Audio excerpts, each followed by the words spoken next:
Okay, so second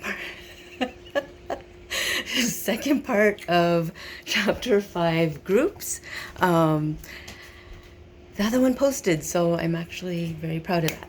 Okay, so I stopped talking about groupthink and the idea of conformity, right? So conformity, once again, is this idea of changing your behavior, your belief system, your attitudes in order to fit into a group and have this very secure sense of belonging. Now, we have these following levels of conformity, and so this is on slide number 10. And you see my little chart there so you can follow along. Okay, so the first level of conformity, which is also the mildest form of conformity, is called compliance. So in this one, you actually go along with something without changing your ideas or your belief system.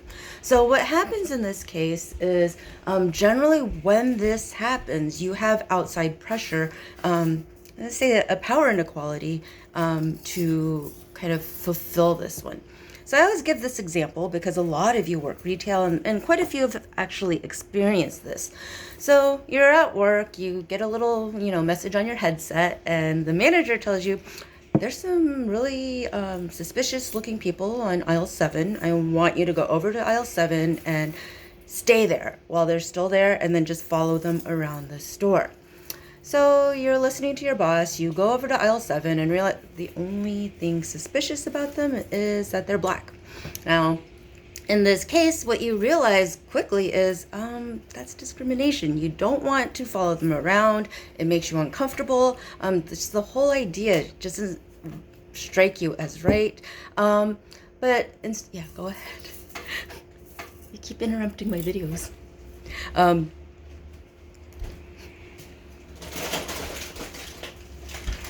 Okay, so you go over to aisle 7, realize that you don't want to discriminate, but here are your choices. You either go and make an entire group of people feel bad for doing nothing except for going shopping and, existing, or you get fired from your job or written up because your manager gets irritated that you won't do it. So in that case, you comply with the request, you conform, even though you haven't changed anything about yourself, but you do need the paycheck, so you do it anyways. Okay, so once again, that is compliance. You can remember it because you comply, right? The second level, and this isn't one that most of us actually do, is identification. So in this case, you change your behavior and beliefs in order to establish or maintain a relationship with a group. Most of you have done this. In fact, if you own an MCC piece of clothing, then you have actually fallen under this medium form of conformity called identification. So what happens in this case is, well, you are a member. You want to show everyone that you're a member. So you basically identify as a member. And I just realized now I can actually show you guys. So I'm wearing a sweatshirt that is of my friend's shop. He's a piercer. You can see all of, my face jewelry. And what I'm doing here is identifying as someone who is loyal to Dorje Adornments. Wait, is that considered product placement? The other part then is to say, well, I represent people who get their bodies pierced, right? And the other one I'm wearing right now is the Rochester Black Pride organization. Now, I won't say necessarily that I'm a member of it, but I do support them. And so I wear the t-shirt in order to publicize the group. Okay. So the last level of conformity that I talk about is internalization. Now that is a very strong level of conformity, and essentially what happens in that case is you adopt the beliefs of the leader or the group as your own. That is, you internalize basically what the beliefs of the group are.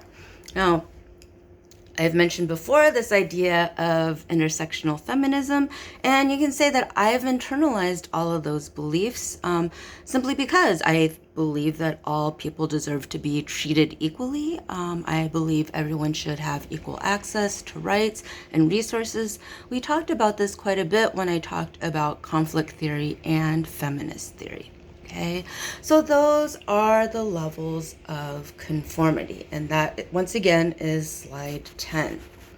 Okay.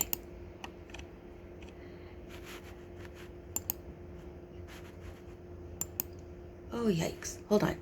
I need to pull up the right slides. I'll be right back. Okay, so I take that back. That was not slide 10, that was slide 7, because I was working off of my annotated notes instead of the basic ones. Okay, so moving on to slide 8. And there we go. Okay, so this is the only time in the course that I kind of venture into the field of social psychology. Now, I think I told you guys before that when it comes to sociology experiments, you don't actually try to control for the different elements involved. You just kind of do it out there in the public, because how people react, you know, in society, in their everyday lives, is very different than how they would act in a lab. However, I go over 3 conformity experiments kind of done by social psychologists to kind of look at group dynamics, to look at conformity and group think. Most of you have probably encountered these experiments because they're very, very famous ones. Okay, so the first one is the Milgram conformity experiment, and that is on slide 8. Okay, so like the slide says, it was in the US in 1961, and these experiments were conducted by a researcher named Stanley Milgram. So it was after World War II, pretty much everyone was hypothesizing as to, well, how could this have happened? How could, you know, everyday Germans actually be complicit in such a horrible event? So at the time, people made different hypotheses. Some of them said, well, maybe it's because they have a different moral code and don't know right from wrong, right? Some argued that, well, maybe there's a disproportionate amount of, you know, sociopaths or something in Germany. What Milgram wanted to do then is basically to see, okay, why would everyday people actually do such horrific things? And his study then was called obedience. Okay, this idea that ordinary people will do some pretty bad things just because someone told them to. It sounds a little simplistic like that, but I have the video for you guys to watch, and that is actually in slide 9. Pause the YouTube video, go watch the Milgram experiment video, and come back and I will actually explain it to you. Okay.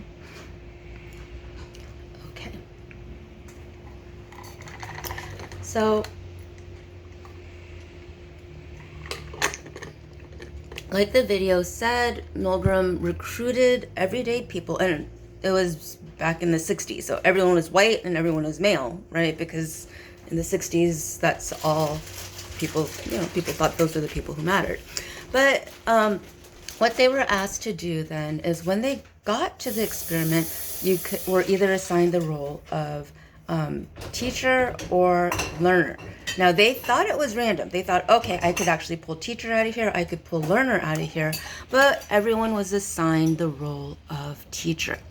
Now, they were told that they were conducting a memory experiment, and the research subject that they were supposed to test was in a different room, and they actually went over there, watched them get hooked up to that machine.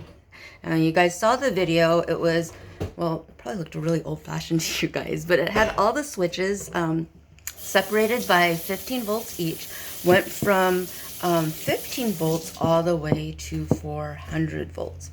And pretty much all they were told is, okay, you need to do this test. For every wrong answer, then give them an electric shock. Okay. Now, what's kind of scary about this whole situation is that, 2/3 of the subjects, so 67%, like I put in your slide, went all the way up to 400 volts. Now, you may think, oh, well, this is something because, there is someone yelling at them or pressuring them. But these were the prompts that they actually received. The first one was, please continue. Second one, this experiment requires you to continue. The third one, it's absolutely essential that you continue. And the fourth is then you have no other choice but to continue. So what you see in this case is that, well, they weren't really pressuring too hard. It was just that there was someone in there watching them do it. Okay. And you saw, like, it wasn't easy for people. Like, causing pain to another person is never truly easy. So even though they were doing it, a lot of them were pausing, they were stammering. One guy kept on laughing because it was a nervous reaction. And there was some dissonance there, right? So what it shows is that there is this real pressure to conform to authority figures, right? And what surprised me is that none of these people left the Yale laboratories and went, oh, hey, cops, guess what? They're making me torture people in this lab. Instead, and actually the Yale researchers were kind of expecting that would happen. Instead, people did the experiment, left, and didn't decide to report what was going on. Okay, so that's the Milgram experiment. The second of the conformity experiments that I'm going to go over is the Asch experiments. Okay. Now, a lot of you have probably done the Asch experiments because it's something that they still do in high schools, especially now that there's so many anti-bullying initiatives. So the Asch experiments were done in the United States in 1951. And what they did was then to test then group dynamics. Okay. In this case, Asch's experiments actually tested the pressure to conform to social influence when the group is watching. This idea of social influence is actually the same thing as peer pressure, which is the trying to make someone do something, right? So once again, pause the YouTube video of me, go watch the link in your slide, and this one is slide 10, and come back and I will help explain that one to you. Okay. I also had to pause to help my daughter figure out how to make a matcha latte. Desperate times. Okay, so you watched that wonderful video where you can actually see that the 70s were an awful time in terms of fashion and hair, and that dude with the aviator glasses and the mustache. Anyways, so what you saw is basically giving a very basic visual line test where it was obvious which lines matched which line, right? But instead what happened is because everyone else in the room answered first, the last person actually felt the pressure to give the wrong answer too. So what happens is that 33%, and so here are the notes to the video that you watched, 33% were yielders who actually gave the wrong answer half of the time because everyone else did it, right?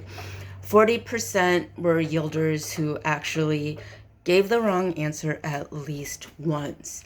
Only 25% of people actually gave the right answer. Quite honestly, I can tell you guys, when I was in high school, I would have been one of those yielders. Now that I'm older, then I would have probably been one of the 25% who said, I don't care, you guys are wrong. Anyways, there were two types of explanations that the students actually gave when they said, well, why did you give the wrong answer? The first one is informational conformity. That is, they basically assumed everyone was right, and some of them said, well, I had a migraine that day, or I didn't have my glasses and I couldn't see, so I figured they must be right because I must be seeing it wrong. The other type was called normative conformity, right? So we talked about norms being the guidelines and behaviors, that guidelines that kind of control your behavior. In normative conformity, Basically, it is because everyone else is telling you what to do. So the ones who were normative conformers actually knew they were right. They're like, oh, that line doesn't look right to me. But they didn't want to be different. They didn't want to stand out. And I think you saw the over dramatized version of everyone kind of looking over and doing a double take. If you were in that group and if you got that reaction the first time, most likely you wouldn't have wanted it to happen again. Okay, so that is the Asch experiment. So the first one, Milgram, you're looking at the pressure to conform to authority. The Asch experiments, then, you are looking at the pressure to conform to everyone else. It's the reason why they actually do this in high school still, because making the argument that, well, if you actually then stand up for someone, then people will actually stand up too. Because you saw at the end, they did that variation of it where they had one person who gave the right answer, and if you were the research subject in that case, then having that one person who gave the right answer actually then affects then how you respond. Because, hey, you got a buddy, right? You have that idea of support, that sense of belonging, and you're more likely to actually stand out if you have someone who joins in with you. Okay, I'm going to stop this video right here. I'm going to let you watch the Zimbardo video, which is slide 12. And because that's a longer video, I'm going to go ahead and stop this right now and make part 3 of groups in a second. All right, talk to you guys later. Bye.